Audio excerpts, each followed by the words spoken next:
Maybe I'm just not meant to be married, but that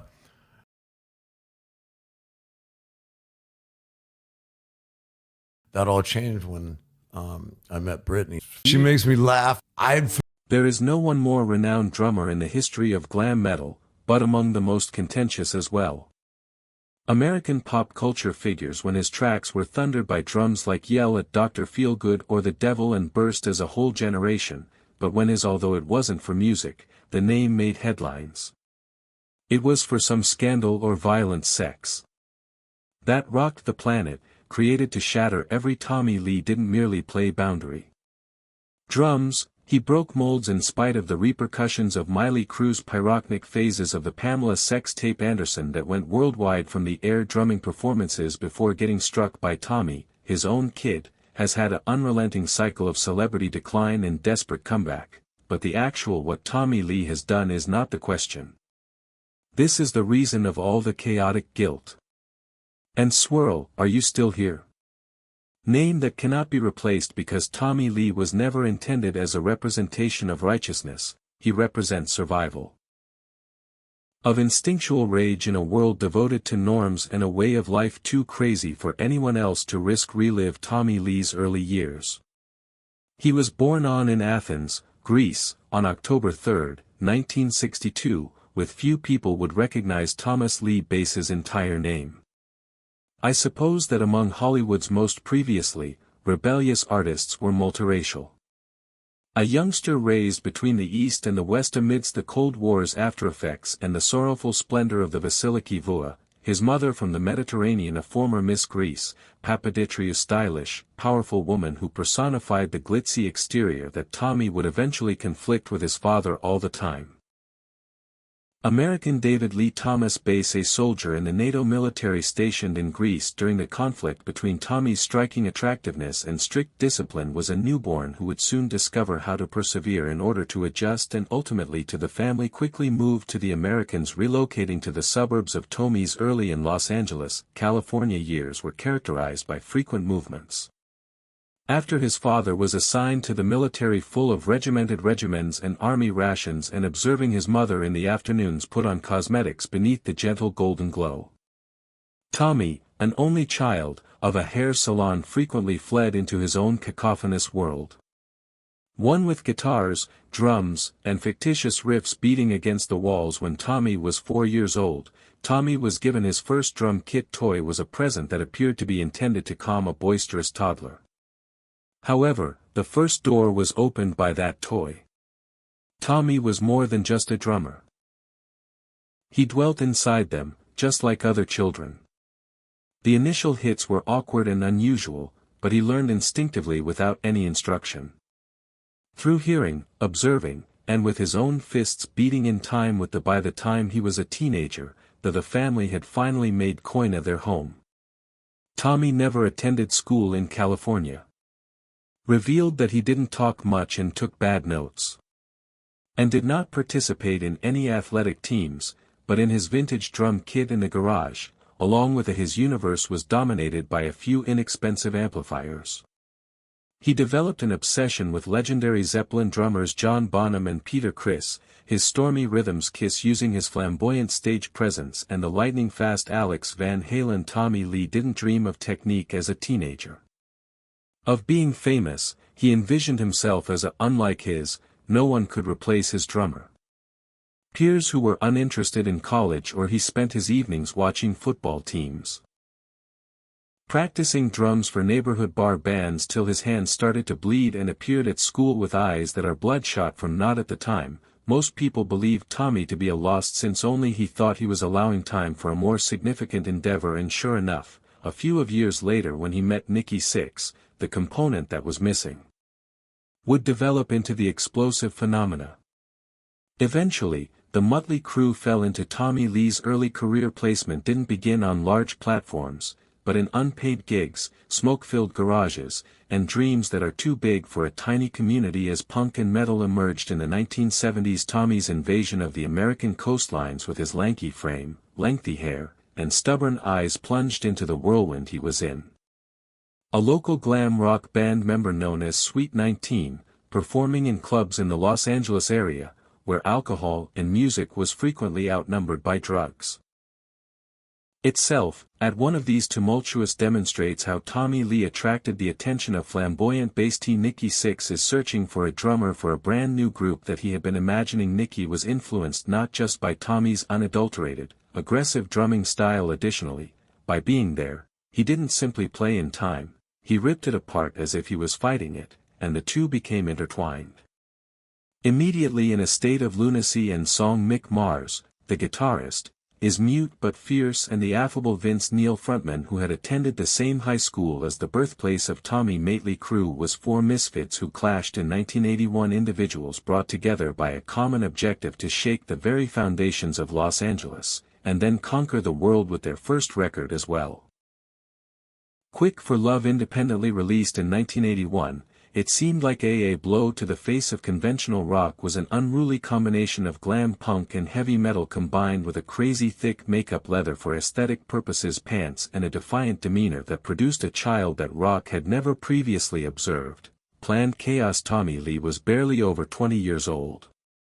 Swiftly gained attention with his long legs and wild hair propped up on the bass drum and a cunning, half-fake smile. He was more than simply a drummer.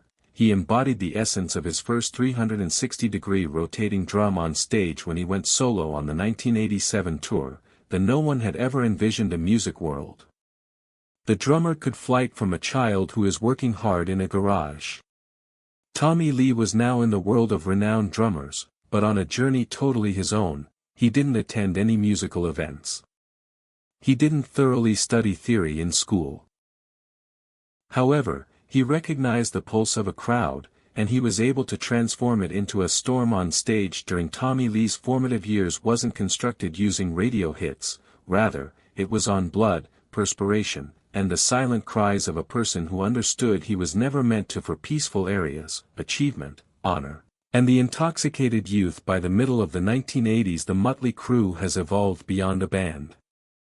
They were the epitome of a way of life, of hedonistic excess in the Reagan time period, and at the epicenter of that storm of amphetamines, leather lust, and cosmetics. Tommy Lee was not only a drummer but the untamed pulse and throb of a generation who did not request authorization to reside and shout at the devil. 1983 Crüe made their presence known as the glam metal movement's outlaws. However, it wasn't until 1985's Theater of Pain, particularly Girls 1987, that they solidified their identity. Bad boys dripping mascara out of prison cells and nightclubs, singing about a door, praising and celebrating drug strip clubs to the thunderous shouts of Tommy Lee has millions of teenage fans. Sitting on a huge revolving drum strapped in like a pilot in an aircraft, become a living representation of the type of spectacle that none dared to try, but unlike many, everyone wanted to see relegated to the background are drummers. Tommy was a fantastic entertainer, but he controlled it while hiding behind his outfit. Feet and hands like steel whips as though running, slamming the double bass. Tommy composed his own beats that were surgically chaotic and brutal. It was the type of music that was accurate, but only a person who had actually lost their way could comprehend. The album Dr. Feelgood, 1989. Recorded following the band's coercion into Tommy's skill in rehab, reached unprecedented heights. Crisp technique, astute setups, and a remarkable ability to discern when to refrain as well as when to explosive tunes such as Kickstart My Heart and Dr. Feelgood didn't simply rule. They became MTV anthems on the Billboard charts. Fans watched Tommy every time he appeared on screen. Heard more than just the music, they were drawn into a realm where reason was shattered by his drumming rhythm. Tommy's perfection was not the birthplace of success. Originated from a harsh candor in his expression, he made no effort to be courteous. Didn't edit his picture, he just appeared wearing leather boots and arms smeared with ink with a high-pitched chuckle, and informed the world, love it or leave it, this is me. Oddly enough, the world adored it. The it or leave it mentality evolved into the Tommy Lee's essence as an untrained drummer without any official training in music, acting as though his soul was on fire. Drum solos performed in the air weren't gimmicks. The only method to physically let go of what his body was no longer able to include. In an interview conducted in 1988 during a Tommy claimed on tour, I don't play drums. I play with everything with my hands. That has ever caused me pain. Perhaps that's why did the audience react so strongly to his solo. Believed that their hearts were being half in, I was pushed, pressed, and forced to dance. Half in anguish between 1983 and 1990, Tommy Lee and the Mötley Gang lived as if nothing existed. Albums sold in the millions. Tomorrow Young Drummers tours sold out all over the world. Started whirling sticks and raising kits standing in front of their drums, but no one could follow Tommy's example since he had not come from an educational institution. From an intense sense of isolation that could only be worked out by making noise in a rock culture that is dominated by lead guitars. Tommy Lee's vocals stopped the world. And hear the drums, but nobody ventured. Just backdrop personal life, if you will. Catastrophic catastrophe in the early 90s as Mötley personnel started to disappear from the chart. Tommy Lee, the dominant prime, started a completely distinct journey that is not one of studio sessions or tours, but of actual existence without stage lights, no drum solos that are solely responsible, loving, and a tornado of mayhem lurking at every corner turn. In 1984, the same year that the band was Tommy's meteoric rise to stardom as a married model, Elaine Starchuk and her spouse had a tranquil marriage. And a brief conclusion nearly instantly signaling the start of a series of intense, brief connections. He married an actress in 1986. His girlfriend, Heather Layer, opposite in terms of appearance and way of life, they were among the most discussed. At the time, she was a television personality. He was the wild rocker and the golden girl. From the stage, but 7 years later variations in substance and tempo values. 2 years of silent torture tore them apart. Tommy later entered into a romantic relationship. So explosive that pop culture was born. Pamela Icon Anderson, whom they first encountered in late 1994, they took a plane 4 days after their first date. Traveled to Mexico and married without any flowers. No guests, no tuxedos, just a bikini swimwear and an outrageous proclamation to the in a sense, we are all part of the same world. Nobody else will ever realize that they threw themselves into one another. By instinct alone, but that same the intensity broke as soon as stability quickly followed. That they recorded a private sex tape for their wedding. The tape was stolen in 1995 while on a yacht. By an unhappy contractor who was let off from their house, and in a matter of months, it had expanded all over the world, becoming the unwitting targets of a heinous assault of privacy, but the first celebrity a few internet users to become a Tommy enraged Pamela and a global sex scandal. Collapsed, they retaliated, but they unable to prevent the tape's viral spread countless copies, millions of viewers, and their relationship was transformed by constant chatter. Transformed into an irreversible product, yet the recording in 1998 wasn't a crushing blow. During a dispute regarding Tommy's parents attacked her while they were there. While she was carrying Pamela, their child contacted the police. Tommy received a sentence of an infraction of 6 months in jail is mandated. Management engages in volunteer work and avoid his wife in the marriage. Ended not because love had run its course, but due to the fact that terror had reached the next. He lost custody and his wife in this generation. Of his kids in a matter of months. In 2001 Tommy was thrown into yet another catastrophe. Darker shadows at a birthday celebration at their house in Malibu for his son Brandon. A visitor who was 4 years old perished in the pool while the nanny had fled without supervision. Letting them know the replacement was available, Tommy called 911 in a panic while walking a dog. Others attempted to save the youngster, but was not charged, but it was too late. The family of the victim filed a $10 million lawsuit. Out of court, the matter was resolved, but Tommy acknowledged in a rare interview that, I constantly feel bad, Father, and I wish I had taken action after seeing Tommy's descent toward superficiality in jail partnerships, drug use, solo projects, and alcohol as a means of escape, above all the increasing feeling that nobody could be trusted. Tommy was no longer in the public eye. Longer Mötley's renowned drummer, he had turned into a warning sign for the Crüe. Of Scandal's collapse and failure as in 2018, a spouse, a father, and a man from within, everything fell apart once more. His personal Father's Day bloodline following Tommy wrote derogatory comments about Pamela. Brandon, his son, barged into the Tommy punched him in the face in the room. Fell unconscious, Brandon called it, claiming in self-defense that he had been living with his dad attempting to assist him in obtaining sober following 10 years of Pamela spoke up about her drinking by phoning the family broke because Tommy was a crazy narcissist.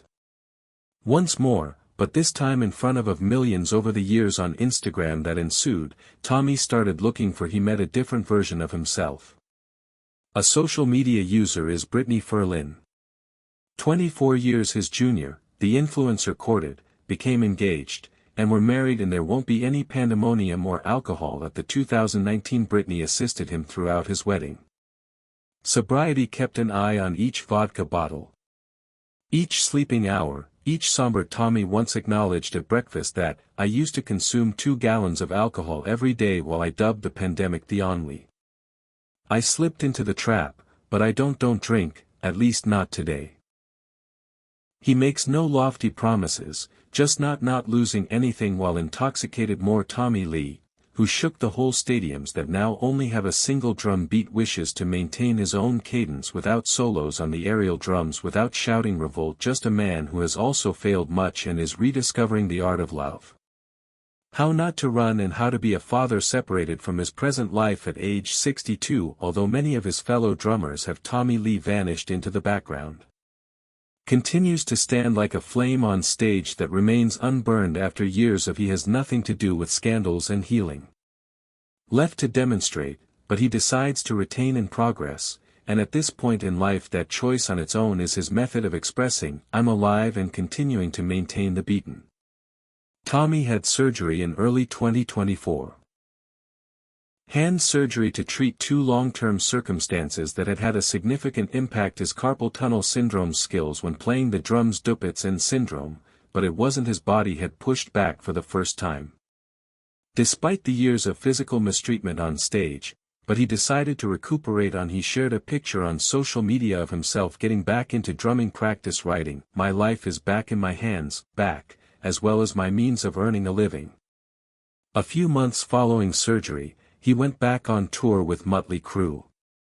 Beginning in New Jersey's Atlantic City, featuring a set list of 14 songs that includes The Dogs of War, a brand new song, and a cover of the critics of Beastie Boys' Fight for Your Right. Observed that Tommy's effectiveness has decreased. Roared with a sense of youth, but there something more consistent and intentional. As if each stroke was now a decision rather than just the band is expected to continue as a reaction. Possessing a unique residence in Las Vegas at the end of 2025, which is evidence of the timeless influence of this glam metal legend. Tommy Lee lives offstage in a $6 million home in Calabasas, California. He spends the most of his time with Brittany Furlan, his current wife, is not like his previous relationships were frequently explosive. Additionally, this one has been silent, but doomed. Tommy was taken by solid Brittany. Into rehab, keeping an eye on everything from his drinking habits to his sleeping patterns, and for a male, everyday routines provide structure. Who have been missing for too long don't glamorize their lives. Brittany made an appearance on a podcast, stating plainly that, "Tommy only showers roughly once every 7 days, but I adore him, and he's nice and clean. The way he is." Despite the fact the tabloids twisted the quotation for clicks that showed the eccentricity's true cause is that Tommy had never experienced such a calm sort of joy. Previously recognized in early 2025 as devastating wildfires tore over Los Angeles, Tommy Angeles used Instagram to criticizing other celebs for promoting music rather than giving credit to the continuous catastrophe, which is disgusting. You folks continue to post about your fresh videos for music while others are disappearing their houses. No one is interested in your remix at this moment, he wrote once again on whether individuals. Tommy's voice was in agreement with his tone, and distinctly genuine and unaffected by renown. He's no longer in reverse. No, the Dr. Feelgood drummer less time spent drinking than in the 2000s however. These days, each beat he plays feels like it originates from a man who is fully aware of the legacy he's preserving. In Tommy Lee's effect is not the most. He is not a technically proficient drummer. Play with Dave Lombardo's speed as complexly as Neil Peart or with the Mike Portoy's developing flair, but if one drummer is from the metal band of the 1980s wave whose influence on culture cannot be denied, Tommy Lee is without a doubt that name. The Mötley Crüe did not have any embodied visual. He is shown in iconography as tall and slender, tattooed, long-haired, and drumming with his whole body as though attempting to transcend the limitations of the he was the first to turn on the stage itself. The drummer transitioned from a supporting position to a prominent display including extravagant acts, such as a 360-degree revolving drums set in midair or the notorious roller coaster made of drums that sent him hurtling across the crowd. Was more than simply showmanship, it was an announcement. You're the drummer, and I'm going to examine the influence of Tommy on myself. Wasn't limited to the thumping beats that struck you in the chest, but the manner in which he characterized the daring rocker's spirit, unbridled, disobedient and profoundly injured. He motivated a whole generation. Joey Jordison Brooks, a drummer Wackerman and numerous others who subsequently acknowledged, Tommy helped me see that not only is technique important when drumming, but regarding attitude. He collaborated with Mötley Crüe to create an whole glam chapter in American culture. Rock wasn't simply music.